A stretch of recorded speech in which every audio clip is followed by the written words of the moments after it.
Este podcast pertenece a la red Podcast SN.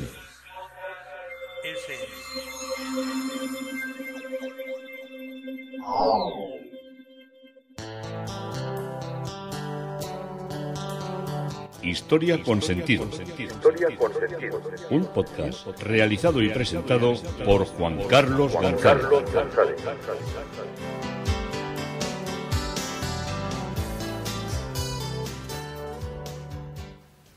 Un saludo a cuantas personas se acercan a través de las redes sociales, de Facebook, de Twitter y de mi página web Historia con Sentido. Yo soy Juan Carlos González y un día más encantado de acercaros una parte de la historia. Seguimos en Nápoles y el tema propuesto es el Templo de los Dominicos, el templo que estamos visitando. Vamos a entrar a visitar con una gran profusión de obras de arte, de capillas, que lo podéis hacer, como muchas veces os suelo indicar, conforme estáis oyendo el podcast y lo estáis haciendo en un teléfono móvil, pues yendo a las diversas capillas que os estoy relatando y veréis muchas veces la tipología y las realidades que yo os comento y si son acertadas o no son acertadas dichas descripciones, que espero os valgan. Pero antes nos vamos a ir a otra parte del Reino de Aragón. Fijaros que estamos en Nápoles, aquello era aragonés. Y hoy me está acordando de claro, cuando hay tantos reyes y tanta nobleza enterrada en esa iglesia que vamos a visitar, me llamaba la atención lo humilde, pero lo impresionante que es el monasterio de San Juan de la Peña, que está en el Pirineo aragonés, bueno, exactamente en el Prepirineo, y que es uno de los sitios más increíbles que se puede visitar. Es absolutamente conmovedor es la palabra. No solo hay que ir a Nápoles, sino que también hay que ir a San Juan de la Peña, indudablemente. La primera visión que tuve yo del monasterio de San Juan de la Peña fue, iba a decir catastrófica, pero voy a cambiar la palabra catastrófica por pintoresca. Todavía esto del turismo, de los guías, de los centros de interpretación, de la señalética, esto es de antes de ayer. Yo tengo que ir casi al medievo del turismo, que son los años 80, y en San Juan de la Peña lo primero con lo que te encontrabas era con una moto vieja en la puerta, así cruzada, con dos narices. Eran unas anglas roja y negra, de aquellas tipo las que utilizaba el benemérito cuerpo en su deambular por las carreteras, y bueno, y no veías a nadie, veías la moto allí cruzada, y cuando traspasabas el pequeño arco, allí había un guía la escena solía ser la siguiente: una especie de silla tumbona de madera como la de un balneario decadente, donde estaba recostado un señor que a un lado tenía un perro y al otro lado tenía una mesa donde normalmente había una botella de coñac o una botella de vino, alguna lata de sardinas o de conservas y poco más. Agua ni para lavarse, claro, porque allí no había ni baños ni nada. Allí, si uno necesitaba hacer sus necesidades, te decía el señor que estaba allí: pues vaya usted detrás de aquellos acebos y aligere su cuerpo. Más o menos era lo que decía. El guarda te trataba según le caías. Esto sí que es ahora, vamos, esto es el antiturismo. Pues entonces esto era más o menos así. Si no tenía interés en atenderte, te decía: vaya hasta el fondo por la parte de abajo, al final está la iglesia, aquí la nave central, el antiguo dormitorio de los monjes, suba arriba, atraviesa el Panteón de los Reyes de Aragón, al fondo hay está la iglesia. De la iglesia se puede ver que no acceder al Panteón de los Reyes de Aragón, y al final está el claustro que tiene las bellas pinturas de los urogallos. Eso sí que lo decía, lo de cómo estaba para no perderte, pero ahí te quedabas y al fondo hay una capilla, te decía, que está sin restaurar. Ahora ya está todo restaurado, está impecable, es absolutamente increíble. Si le caías bien, pues entonces él te hacía el recorrido en ripios, en versos, te iba diciendo: a la derecha por la ventana tal, el arco de medio punto que se superpone y tal y cual, y siempre acababa diciendo: y lo que ven, hay muchos arcos fajones, muchos arcos fajones, lo repetía 4 o 5 veces, así que no me toquen los, y todos pensamos lo que iba a decir, decía, no me toquen los fajones, para que no tocáramos las piedras que había allí.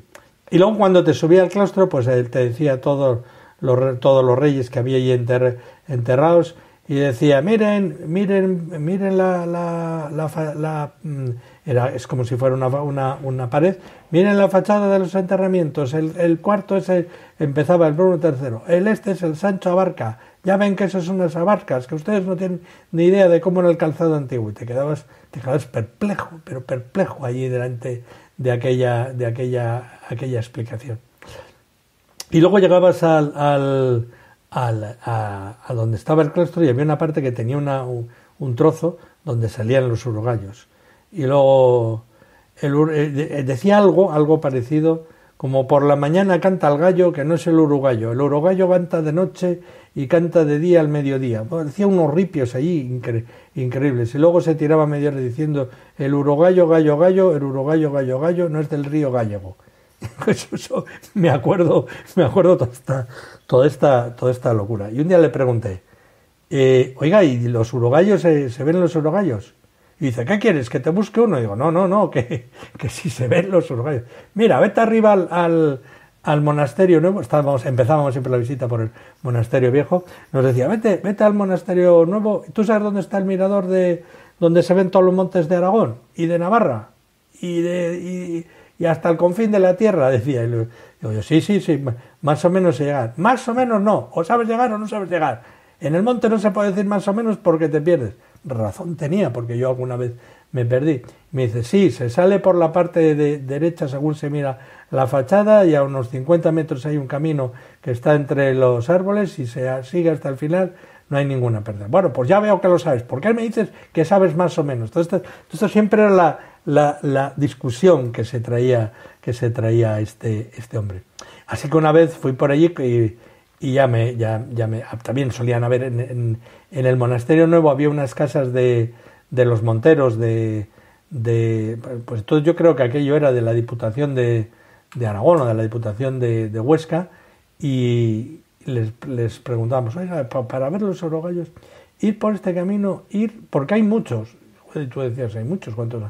Yo pensaba que habría como las ocas, centenares, ¿no? Muchos igual eran 15 o 20 urogallos por aquella zona, ¿no? Y ir despacio, y cuando os oigan también cantarán ellos, y si era mediodía y no hacía mal tiempo. Allí las nevadas son de 3, de 4, de 5 semanas que se quedan allí estabilizadas.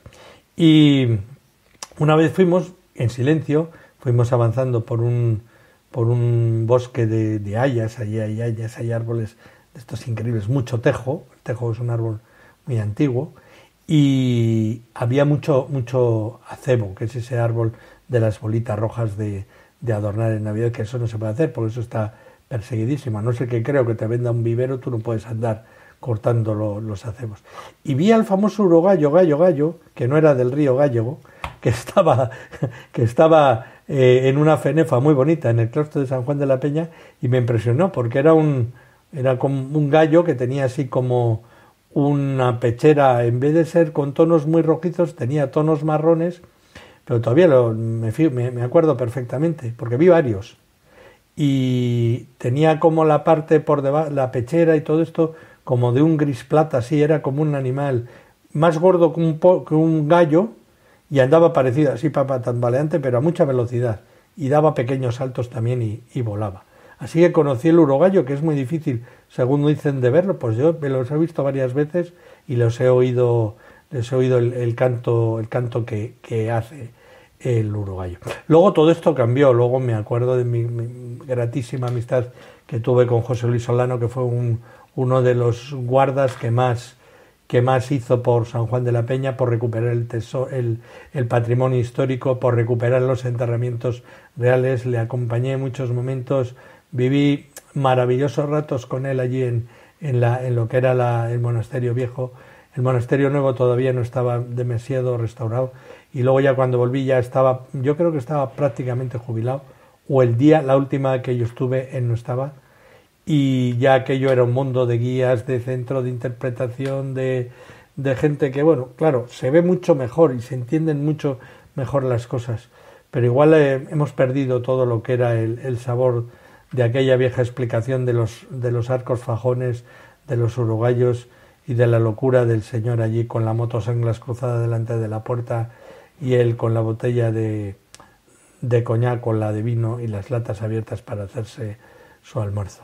El arte no cambia, pero las maneras de ver el arte desde luego cambian mucho, y hoy rindo homenaje de alguna manera a ese panteón real tan bello como el de Nápoles, que es San Juan de la Peña, en la península, en Aragón, cerca de Jaca, un lugar incomparable, un lugar bellísimo y un lugar que nos une a lo que es esta historia que os estoy contando de los dominicos, de su iglesia, de su magnífico templo en Nápoles, la Basílica de San Domenico. Bueno, originalmente la entrada desde la fachada para entrar a la iglesia de San Domenico tenía 3 accesos.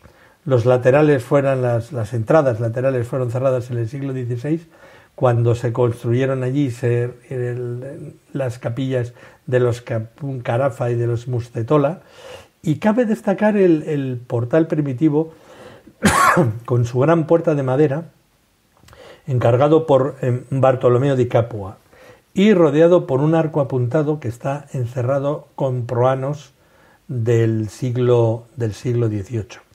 La iglesia, promovida por los Angers, era de estilo gótico de Provenza, provenzal, de donde vinieron los nuevos soberanos, y las intervenciones posteriores a los terremotos se reconstruyó en 3 naves. Otros terremotos en 1446 y el 1668, y el incendio de 1506 trajo una transformación prácticamente completa del complejo.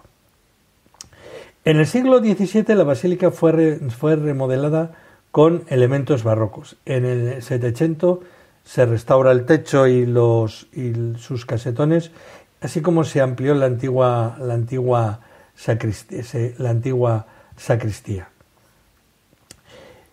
La iglesia es una sucesión continuada de capillas. La entrada normal en la actualidad no es por el cortil inicial, que tiene entrada desde el pasadizo, desde el Vico de San Domenico, aunque sigue activa esa puerta de acceso. La entrada principal a la basílica está orientada al norte y se puede llegar a través de un gran patio en el Vico de San Domenico, como os he dicho, y en la parte superior del arco exterior de acceso, el espacio abierto, se coloca en un bisel que representa la Virgen que ofrece el rosario al Beato Reginaldo, de la escuela de Pompeo Landulfo, pintor que vivía en la segunda mitad del siglo XV. Y al lado interior del arco, por otro lado, tiene una inscripción que testimonia la magnificencia y la donación, la generosidad de Carlos II de Angers hacia los frailes. El rey mismo se presenta en una estatuilla de mármol colocada en un nicho del mismo patio, donde también hay acceso a la iglesia de la Hermandad del Santísimo Sacramento. El interior de la iglesia es muy grande, y tiene un plano de cruz latina dividido en 3 pasillos. La basílica está llena de obras de arte, tanto escultóricas como pictóricas, a pesar de los diversos robos que han seguido a lo largo del tiempo, y a pesar de los movimientos que han visto algunos de estos para encontrar su exposición definitiva en salones de museos de la ciudad y también en museos extranjeros. La primera capilla con la que nos encontramos es la capilla de los Carafa, de la familia Carafa o Santa Severina. Esto era lo de Carafa era por la familia que la patrocinó. Luego se llamó la familia, pasó a ser mantenida por la familia Saluzzo, y se distingue por tener 4 arcos renacentistas de Balsimelli de Settignano, que la realizó en 1508, asistido por el arquitecto Farrucci. En los recuadros se sitúan los signos del zodíaco, cosa también caprichosa para estar dentro de una iglesia cultural católico-romana. La capilla, dedicada a San Martín, obispo de Tours, Perteneció a la familia Carafa de San Severino y su elemento decorativo es el mármol. El diseño celebra las virtudes de los Carafa y en particular el de Andrea, uno de los lugartenientes del emperador Carlos V. Y se accede a la capilla a través de un arco renacentista y en los pilares laterales encontramos algunos escudos de armas de la familia Carafa. Hay otros 3 arcos similares al arco de entrada y en la pared del fondo nos encontramos con una pintura de la Virgen y el Niño realizada por el flamenco Cornel Smet, escrito S-M-E-T, activo en Nápoles en el año 1573. Varios cuadros adornan la capilla en la que hay algunos retratos de los personajes de la familia Carafa, entre ellos María de Ávalos, identificada como la lectora de un libro y cuya historia está estrechamente vinculada a este lugar. Su primer esposo, Federico Carafa, también está representado en esta obra de arte. Y en el arco de la pared derecha se encuentra el sepulcro de mármol de Gaelotto Carafa y de su esposa Rosata Pietramala, erigido a instancias de su hijo Andrea. Nacido a mediados del siglo XV en Gurrelo, Lucrecia Pignatelli recibió la baronía de Tirolo, Catanzaro, de Fernando I de Aragón en 1481. Probablemente había estado en el año 1470 castellano de Amantea y más tarde el año 1482-1484 castellano de Crotone en el desempeño de ese cargo que luego le convertiría en tan importante. Cuando el rey, después de la represión de la segunda conspiración de los varones, fue enviado a Calabria con la tarea de reducir a la obediencia a aquellos que aún no estaban perfectamente alienados con la lealtad del soberano, Luis de Lofreda tuvo el mandato de acercar a Carafa al entonces gobernador Pedro de Aragón, teniente general real de Calabria, para obtener la ayuda y la cooperación. Y esta buena acción a favor del emperador, que fue al final el que ganó, pues es el que le dio por así decirlo, el marchemo de ser un protegido del emperador y ser una familia de las notorias dentro de lo que era la nobleza napolitana. En el año 1495 Fernando murió, mientras que la amenaza francesa y los Carafa para satisfacer las necesidades de Alfonso II vendieron parte de sus posesiones, pero no la baronía, que se llegó a vender más tarde y se compró el condado de Terranova. En fin, que la familia vino a menos, pero siguió siendo una familia de las más encumbradas y de las más reubicadas dentro de la órbita del emperador.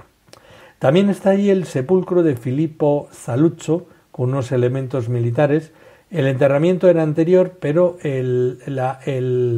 todo lo que es la obra hecha en mármol es del año 1846. Este es un coronel ya más moderno que en 1809 participó como coronel y jefe de las tropas británicas en la campaña en el Golfo de Nápoles, dirigida por Robert Henry Macfarlane, contribuyendo a la captura del castillo de Ischia. Os estaréis dando cuenta de qué fechas estamos hablando. Todo esto lo había conquistado Napoleón, y los napolitanos, que habían tenido que ir unos en parte al exilio, ayudado por los británicos, son los que intervienen en los hechos de armas contra Napoleón para recuperar lo que era su territorio. En esta capilla, para completarla, hay 4 lienzos de Tommaso da Vivo que representan la creación de la luz, la visita de la reina de Saba a Salomón, la adoración de los magos y la entrada de la familia de Noé en el arca. Son muy bellas pinturas. La segunda capilla es la capilla Brancaccio, y sobre el altar está el fresco de la Madonna de la Leche, atribuido, una obra que está atribuida, es una obra del siglo XIV, está atribuido a Agnolo Franco. No sé si es Francho o Franco. No. Y bajo el altar hay un Cristo de madera policromada anónimo que es del Settecento. En una luneta en la parte alta de la capilla se encuentra una tela del Settecento de autor desconocido con las Sagradas Familias San Joaquín y Santa Ana. Y la capilla fue de la propiedad de la familia Brancaccio Glivioli, y es por eso que en la parte izquierda se encuentran las tapas de la tumba de Tommaso Brancaccio, de su hijo Búfalo Brancaccio y de Giovanella Montisorio y de su hijo Enrico. Fueron los Brancaccio una excepcional familia de nobles napolitanos, muchos de ellos fueron cardenales y tuvieron una influencia muy notable en lo que era el papado. Como os he dicho, en la pared derecha se conserva el sepulcro del arzobispo Bartolomeo Brancaccio, una obra de seguidores de Tino de Camayano. Y en lo alto la vela o la tela con la Virgen y los dominicos, una obra de Solimena, que le hemos visto también en muchas de las iglesias napolitanas, una obra de 1730. Es uno de los santistas que mejor representan la cultura tardo barroca. Y tiene muchas obras que se acercan a la pintura naturalista, y hay muchas obras de ellas que están en iglesias y en templos napolitanos. También en el Prado se conservan 3 cuadros de él excepcionales: un autorretrato, un San Juan Bautista y un Ticio. La capilla número 3 es la capilla de los frescos, que está caracterizado por los frescos sobre la pared de Cavallini, realizados entre 1308 y 1309. Aquí ya estamos hablando de antigüedad, aquí ya estamos hablando de belleza, aquí ya estamos hablando de gótico. La capilla era propiedad de la familia Brancaccio y desarrolló este despliegue pictórico con el mecenazgo del cardenal Landolfo Brancaccio. Pietro Cavallini, que vivió entre 1250 y 1330, es uno de los pintores italianos de la primera mitad del siglo XIII. Cavallini influyó muchísimo en la escuela de Florencia y en Giotto particularmente, y se le considera el principal pintor pregiotesco, anterior a Giotto. Pietro Cavallini vivió en Roma y se formó con los artistas que realizaron los mosaicos de las iglesias de Roma, y su principal obra la constituye las pinturas de la iglesia de Santa Cecilia del Trastevere romano. En ellas se sigue siempre una estructura muy marcada por lo que es el arte bizantino. Pero ya Cavallini ya presta especial atención al volumen, al contorno, a la luz, a la cabeza que la gira, que ya no hace esa representación exactamente icónica de lo que era la pintura pregiótica. La capilla número 4 es la capilla Capezze. La capilla del crucifijo de Capezze como os digo, es la tercera en el pasillo derecha. Nació como capilla de San Jorge hasta que perteneció a la familia Carpezze en el año 1549, cuando una pintura que representa el crucifijo está ejecutado en el mismo entorno, cuyo autor anónimo fue tradicionalmente identificado como miembro de la familia Capezze. Otras obras que caracterizan la capilla son los elementos funerarios de principios del siglo XVII, creados por Ludovico Rigni y dedicado a Bernardo y a Corrado Capezze, con todo lo que son sus representaciones corpóreas. En la capilla se encuentra el monumento fúnebre, como os digo, de Bernardo Capezze, decorado con el busto de la Virgen y el Bambino, y el monumento fúnebre de Corrado Capezze, también labrado en el Settecento y colocado con posterioridad. La capilla quinta es la capilla de San Antonio Abad o capilla de San Carlos Borromeo.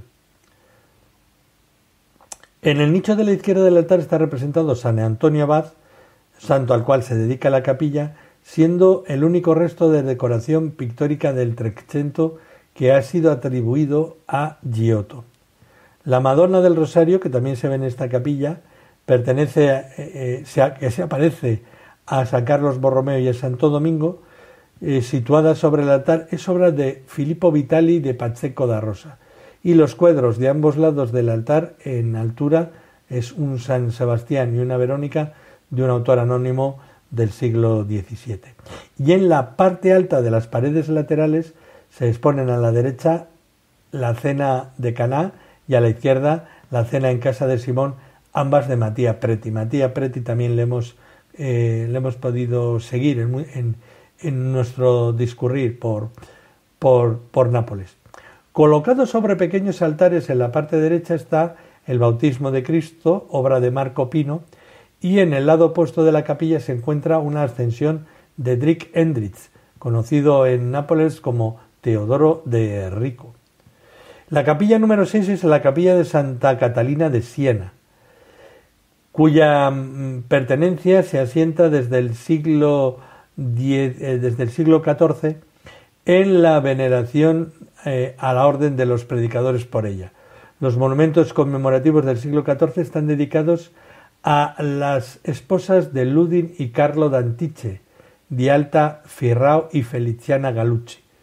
Otros elementos decorativos de la capilla representan los escudos de armas de la familia d'Antiche y la familia Firrao, y cuenta además con losas tumbales del siglo XIII, una lápida funeraria de 1564 de Carlo d'Antiche y Juana de Tolfa y una adoración de los pastores de Matías Stommer. El patronato corresponde a la familia, los signori d'Antiche del Stele, desde prácticamente el Trecento, es lo que le... Y sobre el altar de mármol policromado se encuentra la tela Santa Catalina de Siena y San Raimundo de Capua, obra de Gabriele Formisani, una obra realizada en 1859, y a los dos lados de esta obra se encuentran los cuadros de la Beata Colomba de Rieti y del Beato Francesco Posadas. La Beata esta de Colomba, pues lo que pasa siempre, que atraída por la luz mística de Santa Catalina de Siena, rechazó el que se casara con a quien le mandaba su padre, que era un ser violento y pérfido, y al final acabó fundando conventos de dominicos, y aunque siempre fue un signo de contradicción, para algunos, como se decía, la luz de su santidad era impostura, y su virtud brujería, y sus obras demoníacas. Pero entre los que le defendieron, sorprendentemente estaba Lucrecia Borgia, Atalanta Bligoni, el mismo César Borgia, el duque Valentino y el papa Alejandro VI. En cambio, entre sus críticos también hubo muchos prelados y hombres también que debían ser más santos que ella. Pero en fin, esto es como son con las cosas. Rodeada de las hermanas de comunidad, creó la parte de religiosas dominicas no contemplativas, sino de trabajo apostólico hacia pobres, enfermos y moribundos y condenados a muerte. Luego el Francisco Posadas, claro, usted nos suena aquí a nombre y apellido de aquí, también tenía una gran devoción en toda la orden de los dominicos, era natural de Córdoba y fue un religioso de la orden de predicadores que se le beatificó en el año 1817 y que predicó sobre todo por la zona de Andalucía, por la zona de Cádiz, y allí se le tenía mucha devoción. Era de estos santos austeros de unas realidades casi trágicas. Luego tenemos el conjunto de las capillas del crucifijo, que serían las capillas 7, 8, 9 y 10, que las agrupo, y se trata del conjunto de capillas con una subdivisión de una principal, donde se sitúan los altares y cuadros y enterramientos. En el vestíbulo de la capilla denominada con el número 7 de la Madonna de la Rosa, o de la Madonna de la Humildad con Santo Domingo y un donante, una obra de Martini. Es una obra muy bella. Nos recuerda en parte a pinturas de Fray Angélico, a mí me ha traído, pero con un toque también, por otra parte, previo, más de Giotto, más giótico. La tabla de gran valor fue llevada al Museo Nacional de Capodimonte y ahí se le sustituyó por el Camino del Calvario de Pedro Fernández, conocido como el pseudo bramantino, que se encuentra en otra parte de esta capilla, pero que esa otra obra, la primera de la que os he citado, está en el Museo de Capodimonte. Y sobre las paredes laterales del nicho del vestíbulo, donde estaba puesto el altar, se encuentra un San Benito y un San Carlos Borromeo. Sobre la parte derecha del vestíbulo se encuentra el fresco del beato Guido Maramaldo y Carlo de la Gatta, fraile dominico y benefactor respectivamente, atribuido a Antonio Solario, dicho el Cíngaro, una obra del siglo XVI. La capilla número 8 se accede desde el vestíbulo. Es la capilla del Crocefisso de Santo Tommaso de Aquino. También en el Seicento, Michele Rigoria pintó sobre las bóvedas de la capilla la Trinidad coronando a la Virgen y con los santos, que es apoteósica, y sobre el pavimento de la capilla el escudo de los dominicos con un perro con una antorcha encendida en la boca, pero esto ya lo he comentado ya muchas veces, y la lápida sepulcral de Tomás Mazzacana. Sobre el altar principal marmóreo de la capilla se encuentra una copia de la tabla del Duocento del crucifijo que habló a Santo Tomás de Aquino. El original ha estado expuesto en la celda de Santo Tomás en el primer piso de la dependencia conventual, y aunque la copia de la tabla del crucifijo se encuentra en esta capilla, en realidad el episodio tuvo lugar en la capilla de San Nicolás, de la antigua capilla de San Nicolás, de lo que era entonces la iglesia de San Michele Arcángel en Marfisa, que luego terminaría incorporada a esta basílica. Y este milagro del Cristo que le habla y que se le inclina es el que está en mármol en la base del altar. Y a los dos lados de las dos tablas del Duocento, un Santo Domingo y un Santo Tomás del cuatrocentesco, de la época cuatrocentesca. Bueno, y no os quiero liar más o meteros más información, porque vamos a un ritmo con tanta capilla trepidante, pero esto nos hace también que veamos o que visitemos de un modo liviano un templo cargado de tanta arte, un templo, el de los dominicos de Nápoles, que nos une a la historia de Aragón, a la historia del arte napolitano y a la historia de la Orden de los Dominicos. Yo soy Juan Carlos González y un día más encantado de haberos podido acercar una parte de la historia.